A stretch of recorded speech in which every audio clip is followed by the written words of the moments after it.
ഇന്ന് നമുക്ക് വാഴമാങ്ങ കൊണ്ടുള്ള ഒരു നല്ല മെഴുക്ക് വരട്ടി ഉണ്ടാക്കാം.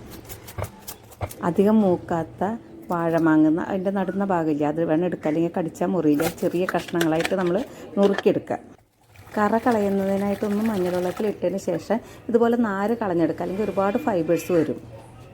ഇവിടെ ഞാൻ വൻപയർ കഴുകിയിട്ട് ഇതിനോടൊപ്പം ചേർക്കുന്നുണ്ട്.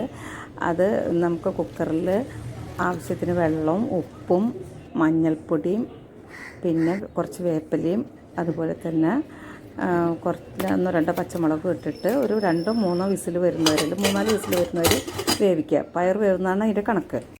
നാരുകൾ കളഞ്ഞെടുക്കാനായിട്ട് ഞാനിപ്പോൾ ഒരു ബീറ്ററാണ് എടുത്തത്. നമുക്കത് ഫോർക്ക് ഉപയോഗിച്ചിട്ട് വേണമെങ്കിലും നമുക്ക് കളഞ്ഞെടുക്കാം കേട്ടോ. ഇപ്പോൾ ഒരു 3 വിസിൽ കഴിഞ്ഞ് ഞാൻ നോക്കുമ്പോൾ പയറൊക്കെ വെന്തിട്ടുണ്ട്.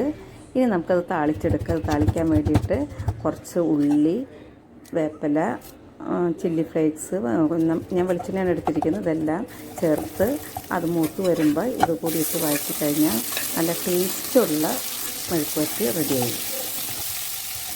എല്ലാവരും ഇതൊന്നും ചെയ്ത് നോക്കൂ കേട്ടോ, വയറിന് വളരെ നല്ലതാണിത്.